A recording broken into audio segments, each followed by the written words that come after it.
Hi everyone, welcome to another video on my YouTube channel. I'm really excited to be here with you all. I admit it's Sun conjunct Neptune this weekend, and especially its exact today, and it has been a very tiring, lethargic, very vulnerable, sensitive kind of day. I was just catching up with a lot of things going on with the war in Ukraine and tuning in and offering my prayers and support. And I'm hoping to make this video yet another way that I can offer what little support I can. Those of you that do follow me on Instagram and probably even on my Facebook stories, you may have seen me sharing various animal shelters and animal organizations in Ukraine or around Ukraine that are supporting pets in need there. And this is a topic I'm really, really passionate about, which is helping animals in the midst of this war crisis. So my intention with this video, this is going to be a Stars with the Stars video. My intention with this video is to donate a large percentage of the profits from the sales of this video to those animal shelters. So this will be going up on my Etsy shop, and I'll have that kind of itemized there. I don't have all of the, I know which animal shelters and organizations, I don't have all the particulars spelled out yet, but it will be on the Etsy listing, and this will be advertised in my email newsletter. If by some chance you're watching this video way beyond the time and space that is March of 22, which is the reality right now, you know, you may be getting this video in a totally different vibe and time in which this doesn't, hopefully no longer applies, in which case let me know how it is in the future. Hopefully it's better, and that's okay if you're catching this in the future, you know, in a slightly different type of way, however you receive it then. So in this video, I will be going over another celebrity astrology chart. That is the essence of what my Stars with the Stars series does. And moving through the list of the Singers edition of Stars with the Stars, we're moving on to a Taurus individual. So the first celebrity that I did in this series was Anne Marie, a UK singer, and she's an Aries. So now we're moving on to Taurus, which is the next sign that comes after Aries. And there are many Taurians that I do love and admire, but the person that I wanted to go over for this I can't even think straight because I'm so like, my head's in a million places. The person I wanted to go over for this Stars with the Stars is singer ADELE.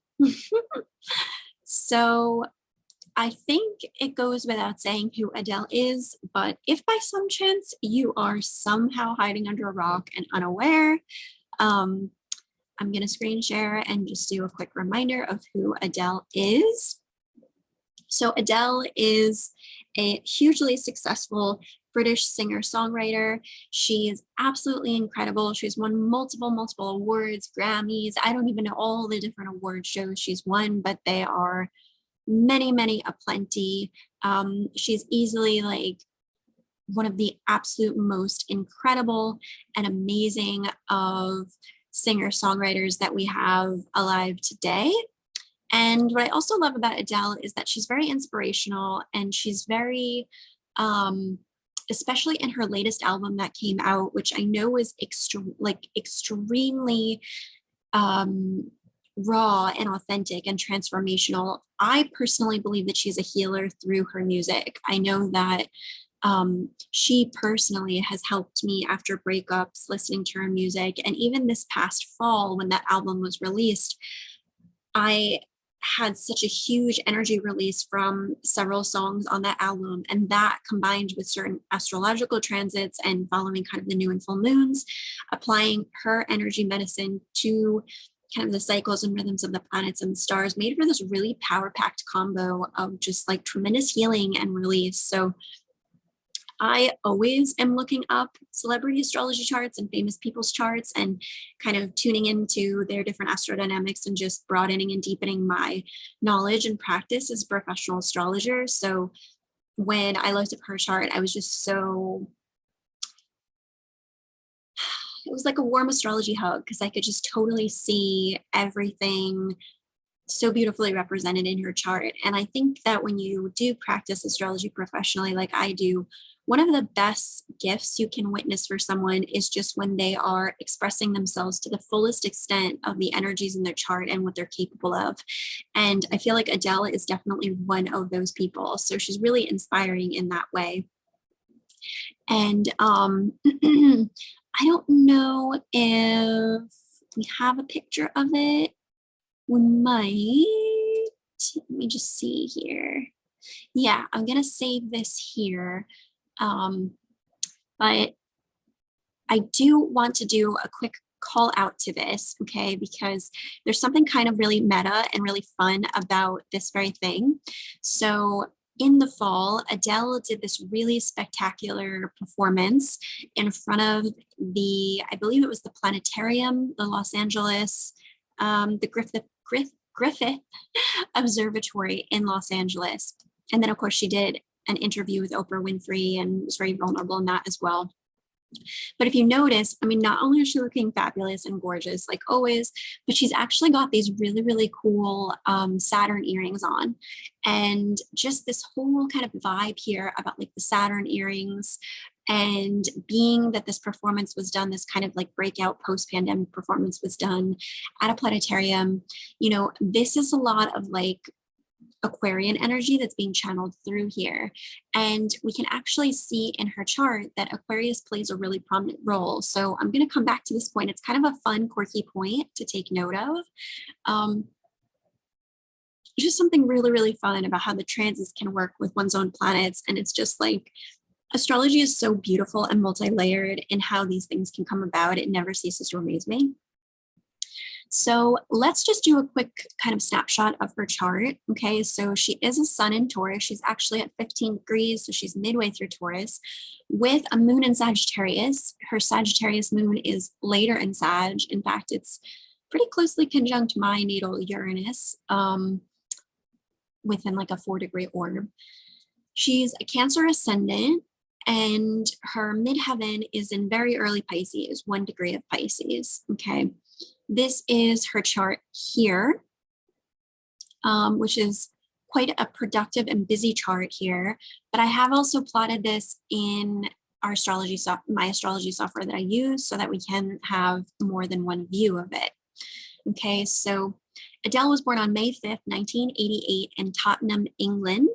And it's no secret that she was definitely born to an area of like London, not suburbs, but like, I'm not an expert on the boroughs of London, but I do know that she was born in a more economically challenged and more difficult area of London and England.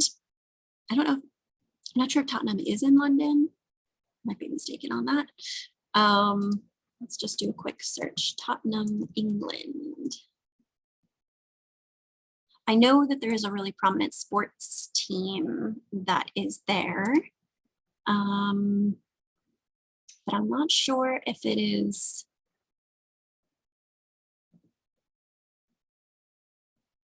Okay, so it looks like it's on the way outer edges of London. Got it. Okay, so she was born in Tottenham, England at 8:19 a.m. and the accuracy on this information looks to be about a B in terms of reliability, and it's saying the source is bio/autobiography. So there's someone close to her that has this information. Not obviously as strong as like an A rating, but all good. Let's just do a quick Wikipedia check and cross-reference her birth date, make sure that we've got that right.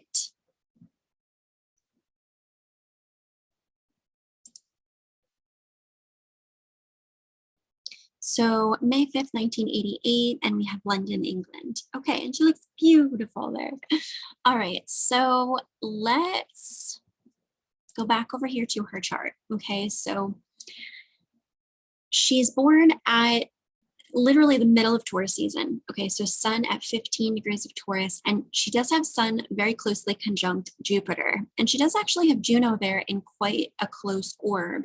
Now, Juno is a marriage asteroid related to commitment and partnership.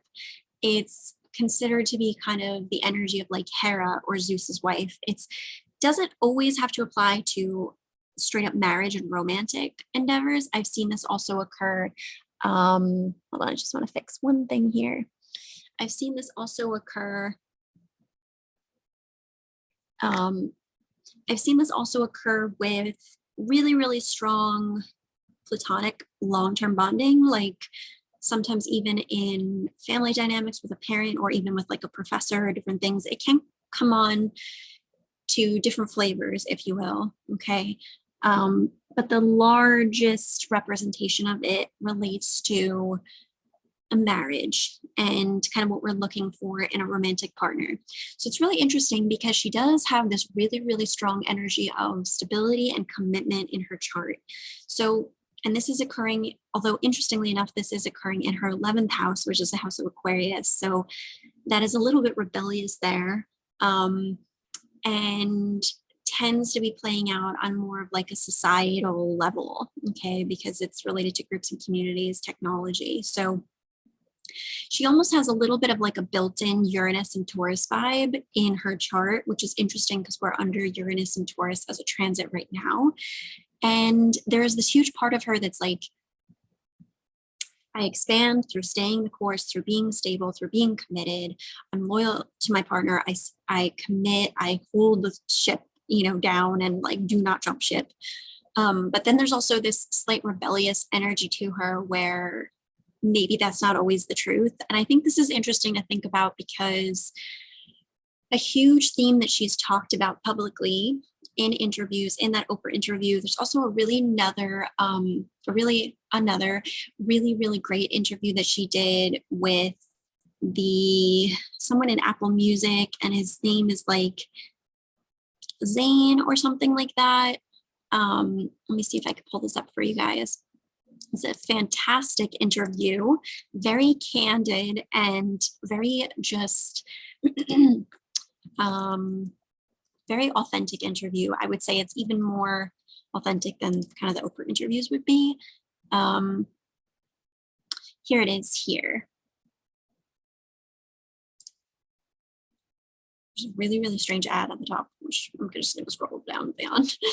But this is the interview here. It's almost an hour long, and you can find it on the Apple Music channel. And it's with Zane Lowe. See, I knew there was a Zane in there somewhere, but this is a really great interview where you can also get like another really deep perspective of her talking about her album and the different layers of kind of pain and process that came through the evolution of that album. And a huge aspect of that album was that she was going through a divorce and that she felt like such a failure because she always felt like she was going to be someone that wouldn't do that and that she would hold the course and that she'd be committed in her marriage. And while there wasn't anything to do with like being disloyal or cheating or anything like that, it's just that the marriage was not working out and she was very deeply unhappy. So she had to go through this really, really painful purging process of accepting her true feelings and recognizing that in many ways, like detachment was okay. And we'll look at some things in her astrology too, to kind of talk about more of this aspect, because this is like a major, major life theme for her around this. Now, also just being Sun conjunct Jupiter in Taurus is like a mega, mega like snaps from the universe vibe. This is being able to attract those luxuries, those pleasantries, those sweet things, and like Adele has said, there's certain things that she really likes, and even just the way she presents herself, like she does enjoy like those Taurian things, and we can see that represented here in her astrology chart. I'm still fussing about my lighting. Those of you that watch my channel, you'll know that sometimes I get really hung up on lighting, but now I feel we're good. So hopefully I'll stop now. Another thing about her chart is that she's actually born as a Sun opposed Pluto, and she also has Jupiter opposed Pluto, even tighter orb. Okay, so Sun opposed Pluto is definitely a very intense aspect where there could be various darker hidden forces that have to be confronted as part of the soul's mission. A lot of purging goes on. It's interesting too, because when we think about,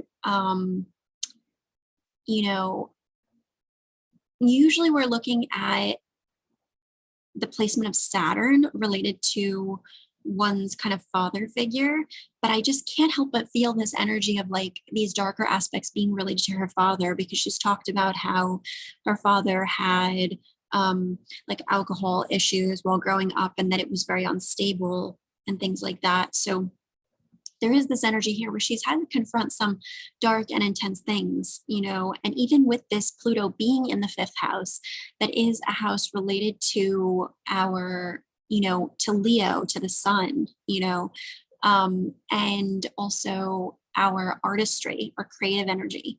So I do feel like her artistry and her creativity comes from a well that is very, very deep. And I do think that when you listen to her music, you can feel that deep, deep purging of pain. You know, it's also part of her music. And this is made even more powerful by the opposition to the sun, which is illuminating that.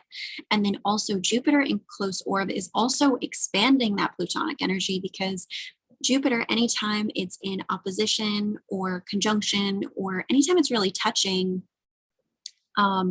Pluto in an angle, but especially in the opposition or conjunction, it's going to be enhancing, expanding, making bigger the energy of what that planet's about. And in this case, with it being Pluto, it's a lot of expansion around this deep energy of deep, deep soul excavating, you know. So she does represent quite a lot of Scorpio energy, even though she has only one planet in Scorpio here, but because of the contacts to her sun and Jupiter, it's made more amplified, it's made more prominent. And then of course, it being in the fifth house is a Leo ruled house, which makes it kind of shine brighter and be more noticeable. I don't think that this is something though that maybe occurs to us on like a conscious level. I think this is occurring on more of a subconscious level, or like when we connect to that Neptunian element, we're able to perceive of it, you know. So this is a really prominent aspect in her chart that I do believe plays a really big role in her artistry and just her life and the experiences she's gone through. Now, she's a Cancer ascendant with a descendant in Capricorn. We're going to get to this descendant because this is a hotbed of activity here, this descendant, okay? But before we get there, so she's got Mercury at 0 degrees of Gemini. So she's very, very quick with her mind. And I know that she is a songwriter as well. Like she's writing her own songs. So she's very, very smart, very, very good with words and lyrics, you know, and very quick witted. Mercury being here at the very, very beginning of Gemini is like a very, very eager Mercury. Mercury is strong in Gemini. But because it's like way, way at the beginning, it's like this kind of super youthful, playful energy. So she does bring that in. And of course, she has a moon in Sagittarius, which is a very happy, buoyant moon. So she also can bring in that energy too. We'll get to that in a little bit. Interesting, I would say probably one of the most interesting aspects though in her chart. I mean, it's difficult to pin down just one aspect of her chart, but the one that really got me good when I looked at this chart was this Venus conjunct Chiron. Okay, so Chiron moves pretty slowly. It has a fairly erratic orbit. And it just so happens that at the time she was born, or maybe not just so happens if she slightly wanted to incarnate with this energy, Venus Venus was transiting through Gemini and it met up with Chiron in Gemini. So she has a direct same degree, 25 degrees. That's very, very powerful when the conjunction is at the same exact degree. They essentially become fused together, okay? Venus conjunct Chiron in late Gemini. So, and this is happening in her 12th house, which is all the more important if that birth time was correct. It's happening in all the more important of a way because this is slightly hidden and, or at least hidden to her. But then because it's the 12th house, this is a very subconscious house. So she is expressing and processing this pain through the Neptunian realm, which includes music and artistry. So it's sort of like she has this deeply buried pain that she's always working on kind of excavating and healing, because the 12th house is a karmic house related to where we have to do a lot of healing work in our lives. It's can be a place of pain for us, but it's also a place where we can learn to love ourselves better, to forgive ourselves, to transcend that pain. It's a difficult house for that reason, because it requires a lot of emotional healing, a lot of witnessing, a lot of self-love, and a lot of forgiveness. And typically planets, or in this case, planets and planetoids that land in this house are typically energies that are slightly obscure to us because they're in the subconscious house. So we have to do work through therapy, through excavation of the subconscious mind, and typically just lived life experience to uncover what those patterns are.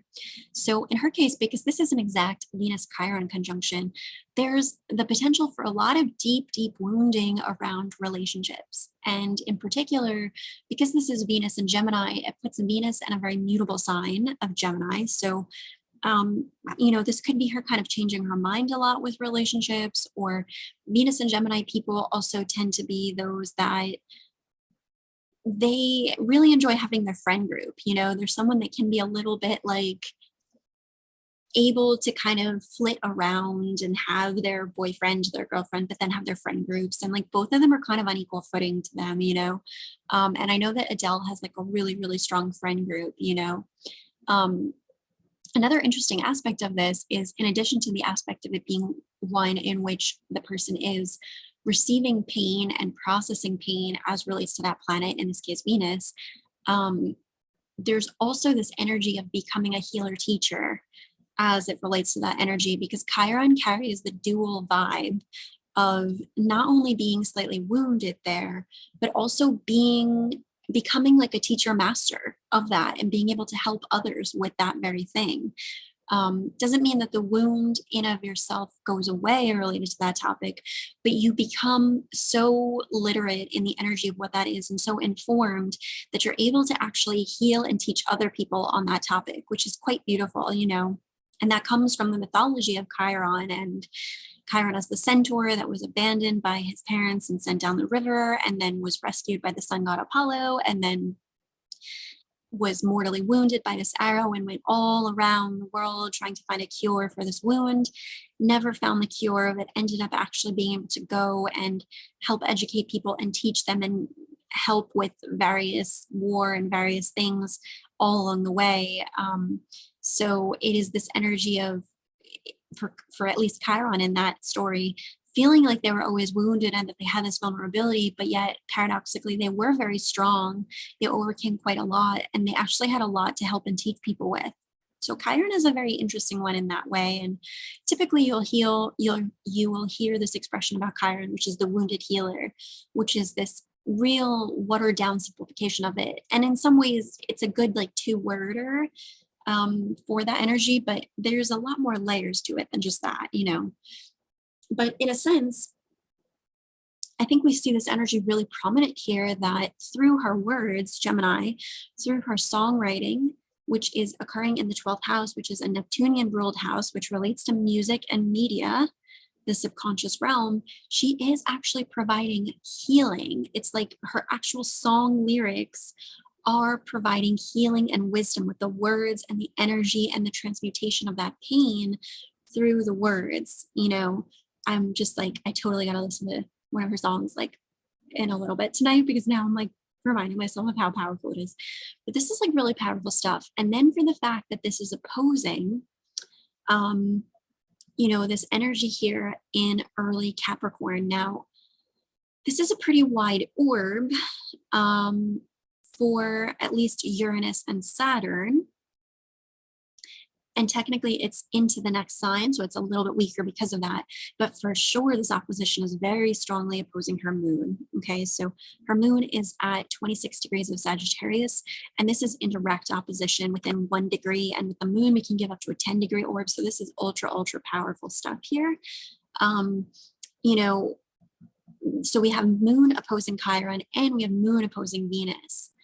So this is a lot to unpack for her, and this moon is occurring in the 6th house, which is a Virgo ruled house. So the way that she's able to heal this pain and these situations is through higher wisdom, is through seeking that, okay, how can I, and again, it's very Chiron in a way, how can I become this teacher healer in this regard? How can I expand beyond this experience? What is the higher wisdom? What is the higher truth here?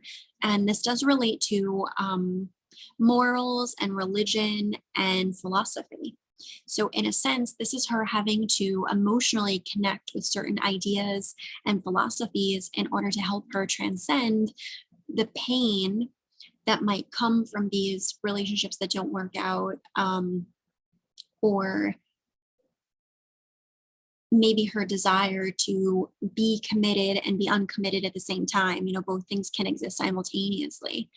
And ultimately, she has both parts of herself very strongly in this chart, because with the moon in Sag, I think we do perceive of that quite a lot with her, which is this like humorous and upbeat, sharing wisdom kind of vibe.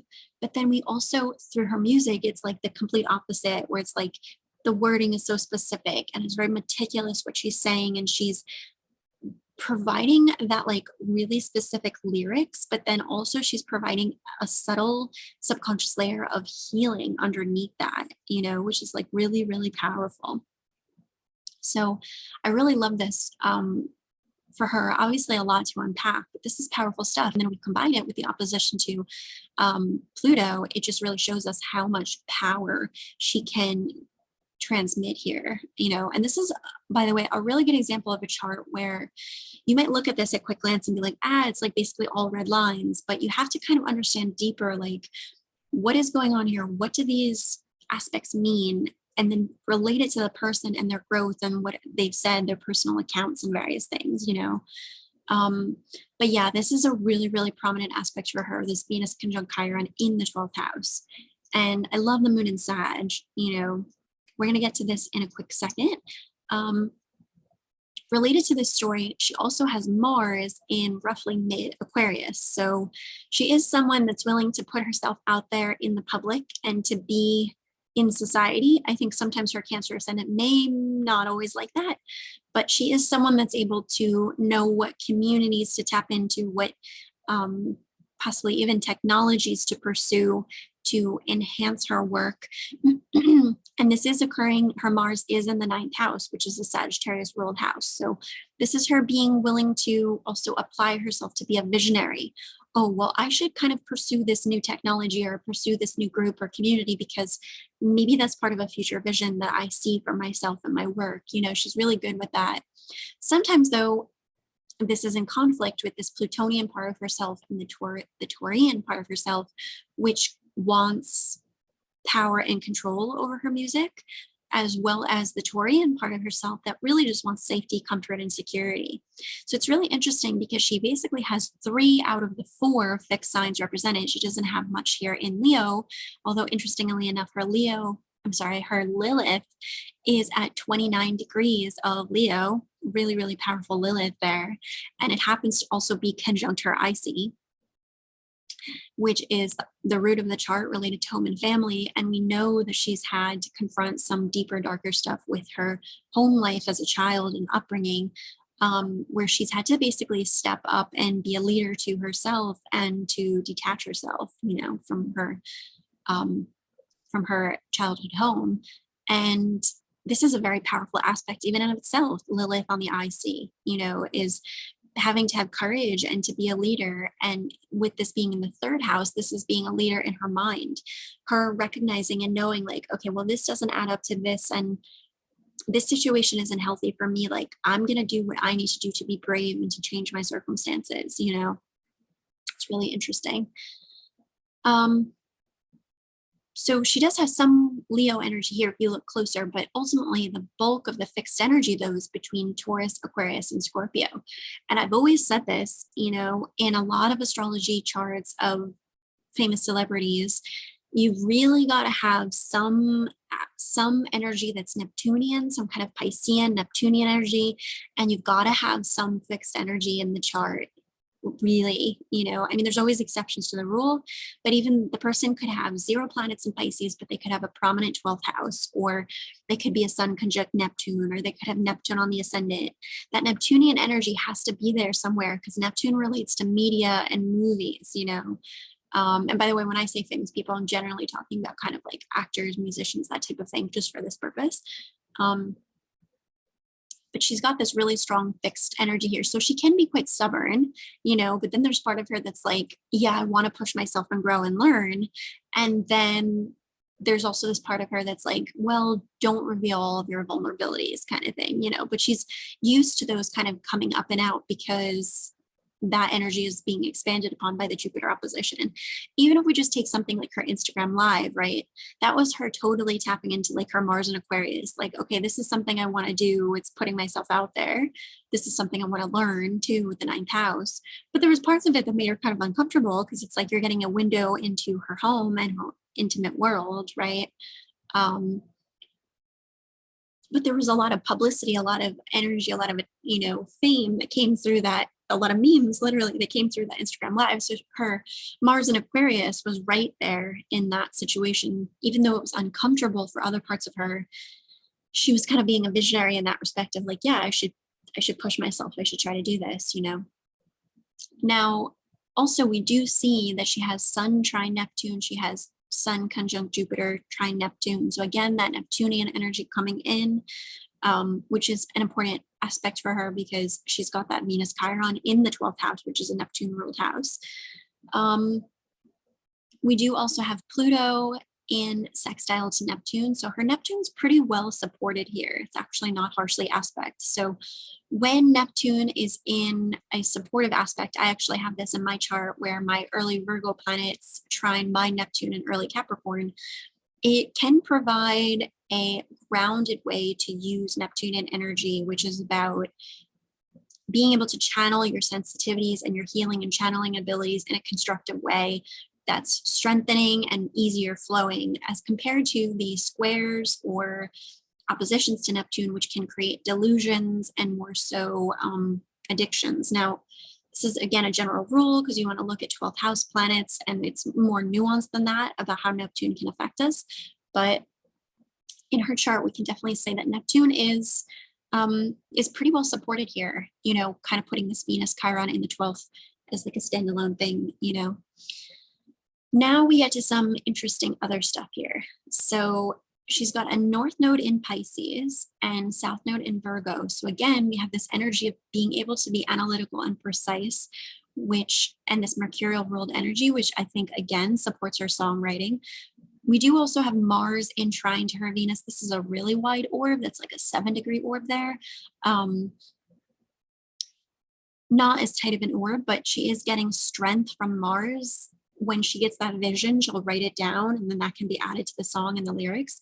But I think especially her South node here could also be supporting her with being able to be precise, to take the notes, to be meticulous about it. But interestingly, her karmic energy this lifetime is around the North node in Pisces, which is around a lot with music and media and forgiveness and healing. And we see this also represented with her Venus Chiron in the 12th, is that a lot of her energetic destiny this time around is around providing that healing energy through her career, because this is in the 10th house. North node in Pisces in the 10th house is being involved in the Neptunian realm as part of your career, and Neptune includes music, movies, media, all of the things that are powerful and important in their own right, but are somewhat intangible, but we experience on an energetic level,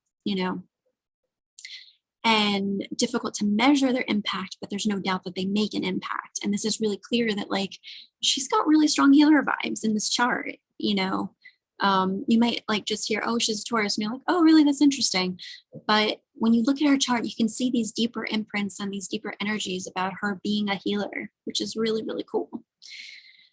Now, getting over to here, this is probably one of the more complex parts of her chart. So she's got that descendant in Capricorn, which again, when it comes to one-to-one connections and relationships, she wants to be very committed and loyal, which we see that also reflected here with the Sun conjunct Juno. So I do see this energy here about why she feels like so strongly about, especially when she talked about the pain of the divorce and like that she was so against it. We can really see that she's got this really, really strong energy here of relationships equal major commitment, especially also where she has Saturn on her descendant. So not only is her descendant in Capricorn, which is a Saturnian ruled sign, but she's also got Saturn on the descendant, which makes her even more rigid and kind of like frozen. And literally my hand just like jolted. Like, so there's something about that where when we're too frozen, when we're too rigid about something,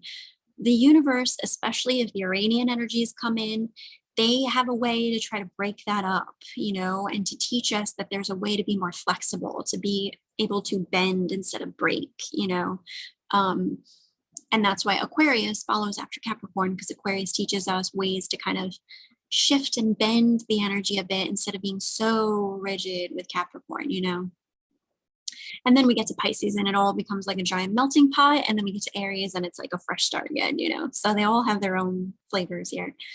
But yeah, this is really interesting with this Saturn on the descendant, really, really strong commitment vibes. This is someone that definitely would take marriage very seriously. And she showed that in her interviews, and she talks about too, with her childhood, that she didn't see the stability in her parents' marriage, and that was something that she vowed to change. So I think that also made it even more painful for her when she realized her marriage wasn't working out. So we can really see here like these patterns playing out in her chart, but interestingly, even though she does have Saturn on her descendant, she's got Uranus and really close orb to that Saturn. So the Saturn is really, really strong in Capricorn. It's like as strong as it could be, very strong work energy here and stability and like stay the course. But then we got Uranus really close behind and it's at 0 degrees of Capricorn. Okay. Uranus and Capricorn's a bit of a weird one because you've got Cap and Aquarius hybridized together in that. And Uranus doesn't really enjoy being in Capricorn because it's like, okay, well, what can I really radicalize or change here? Except corporations, business, and structures, which are very rigid, right?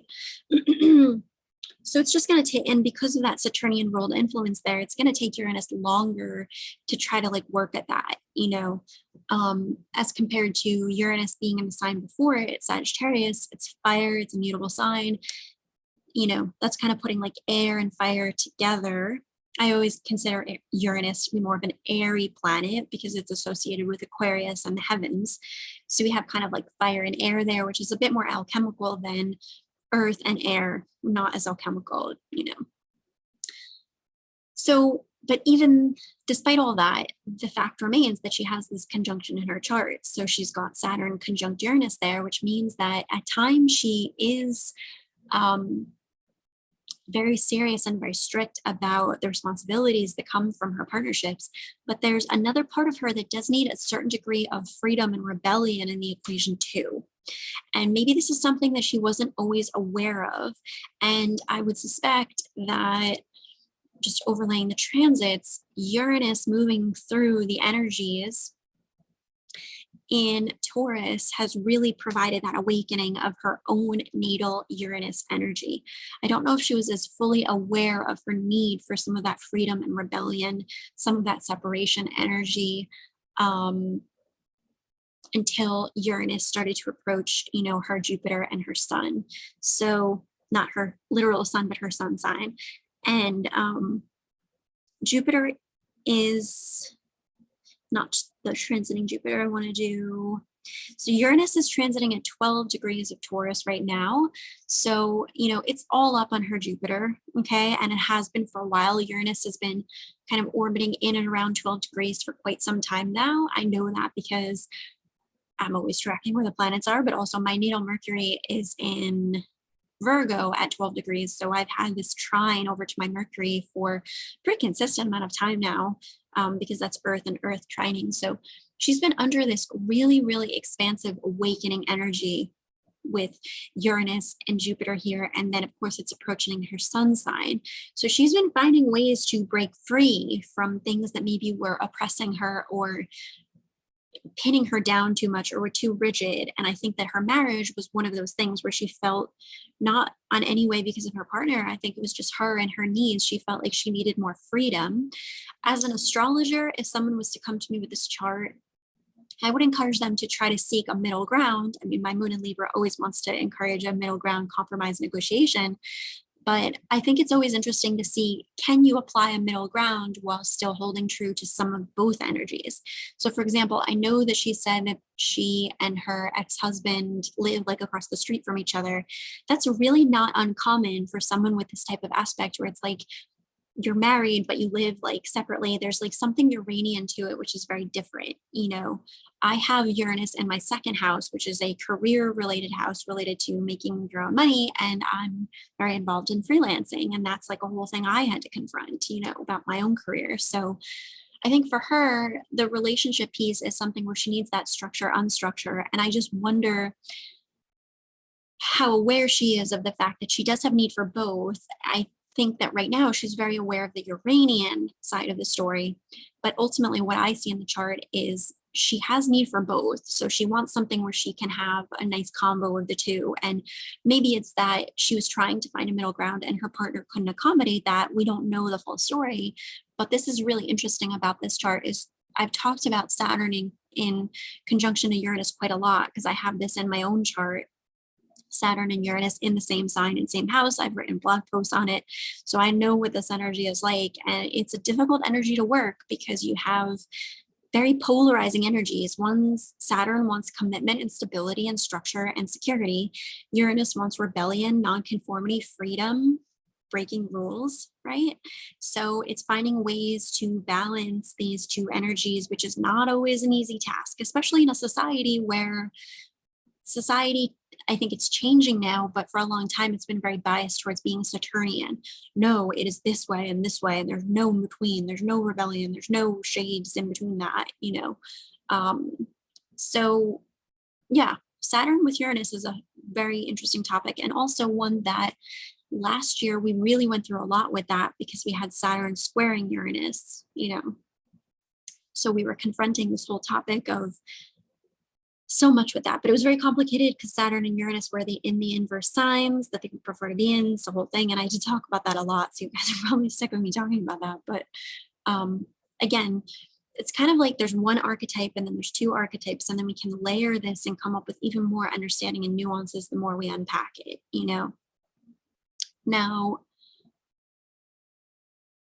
yeah, so, and then of course she's past now her Saturn return, but several years ago, she would have been going through her Saturn returns. And I think that that was the time in which she was really confronting the deeper parts of this story, you know, because she was recognizing, okay, this needs cleaning up, this needs fixing, this is not working, you know.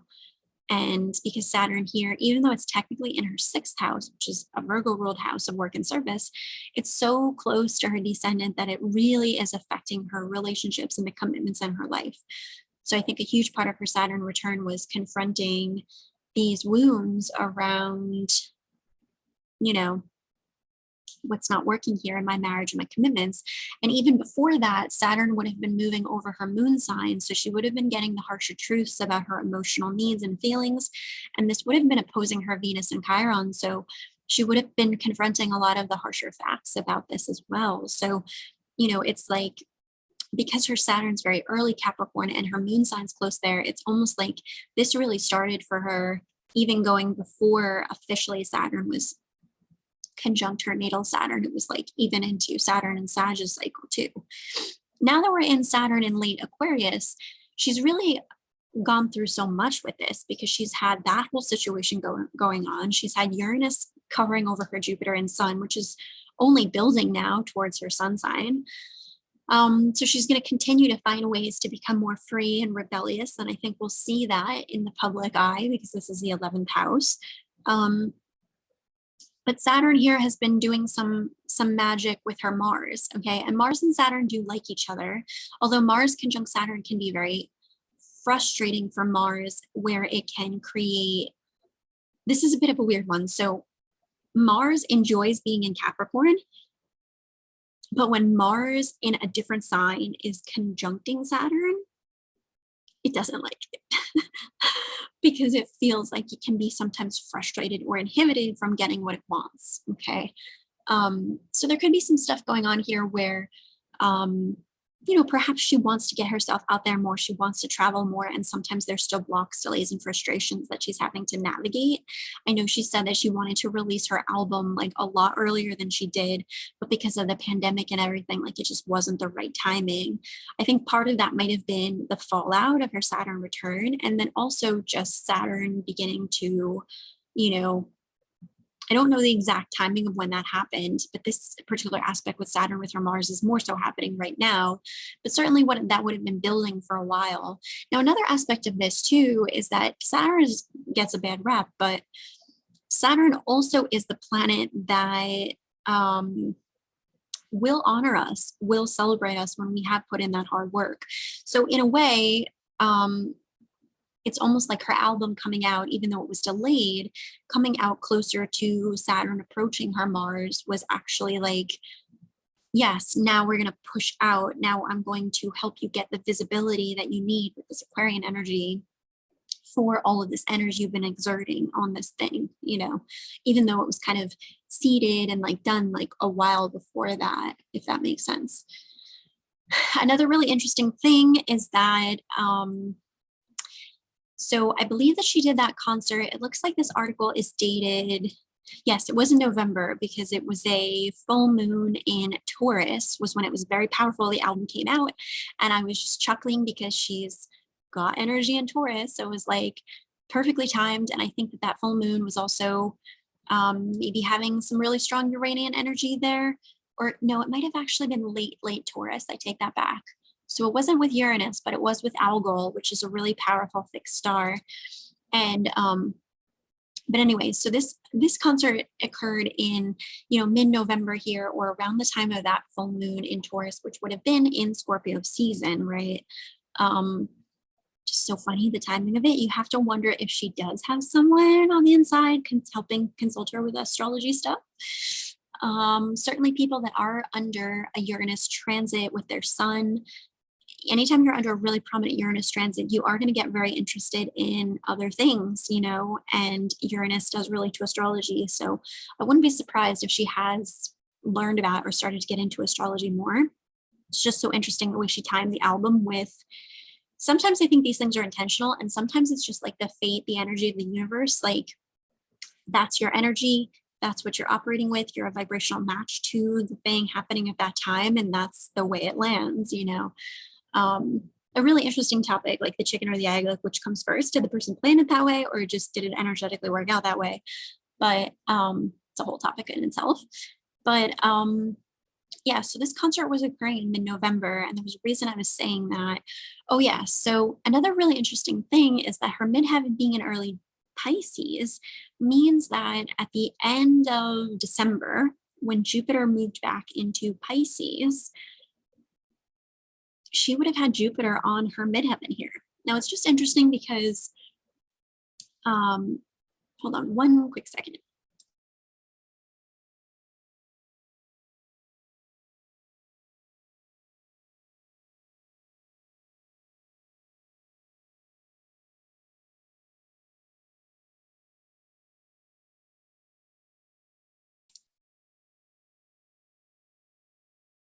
Okay, sorry about that. Had a slight disruption come up. So the other interesting thing about this is that even though, so the concert occurred in like mid-November-ish, in fact, we actually could look at when was that exact full moon. It'd be interesting to see, just to do a little refresher here.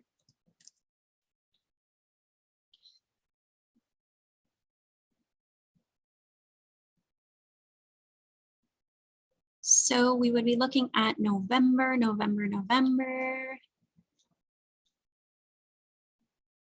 So we had a new moon in Scorpio in early November. This would have been opposing her Jupiter and her sun sign almost exactly. And then later on in the month, on the 19th, we would have had the full moon lunar eclipse at the end of Taurus conjunct Algol. I will always remember this full moon because it was a really, really powerful release one for me. So I know for a fact her album was released by this point, and I'm not sure when she actually did the concert. It might have been before that, I'm not sure, or maybe she did it simultaneous with the release. But I know that the album was released like right in this window of this full moon in Taurus, which is really powerful, you know.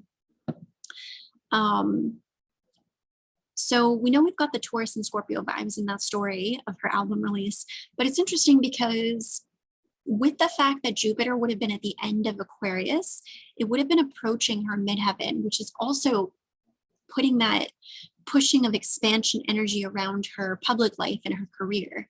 Even though technically Jupiter didn't go into Pisces until, or return back into Pisces until really the end of December, so effectively about a month and a half later from that concert and that full moon window, it's almost like the beginning of that energy was starting to form for her a little bit before it, because Jupiter got within orb of that midheaven. So I think that's interesting as well.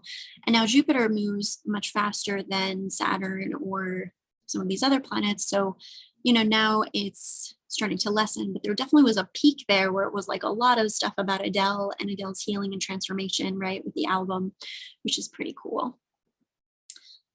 So yeah, so she's definitely under this really powerful Uranus transit. So there's a lot more to come here with Adele and the innovations and awakening that she's going through. It's really, you know, it's definitely been a big thing for her, but there's still yet a bit more to go because Uranus has not even reached an exact conjunction with her sun sign.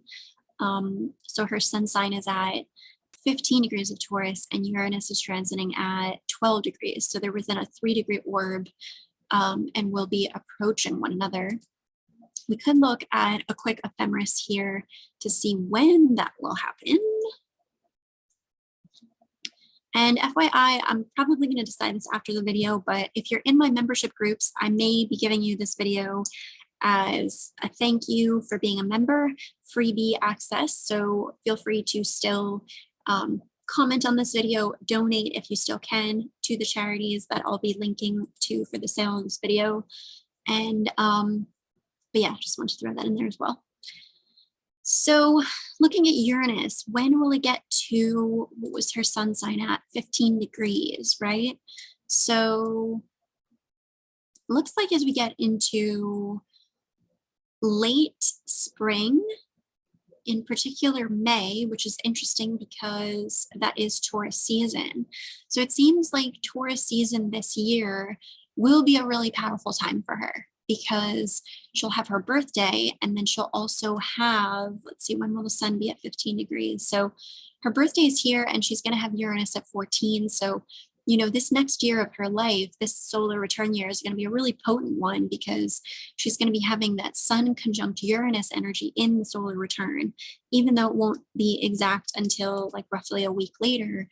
It's still pretty powerful stuff, you know? So there's a lot more yet to come with Adele, and I really look forward to seeing what that is. And yeah, I think it's going to be a really good step. So I'm going to stop this recording here. I want to thank you for your presence with this video, and I hope you enjoy these Stars with the Stars astrological walkthroughs. I like to do these as kind of like a juxtaposition to the pick a card videos I do, because this is of course another part of the spiritual healing and teaching work that I do. And you know, if you did purchase this from my Etsy, I will be donating to the profits that I'm listing in the listing there, and you're welcome to message with me on Etsy or however is easiest to you know, just get caught up on that or whatever works. Like I said, there will be information in the listing, and I'll have this in my email newsletter where I'll be articulating it out. But thank you, thank you, thank you. I hope that you enjoyed this, and I will talk to you all soon. Bye.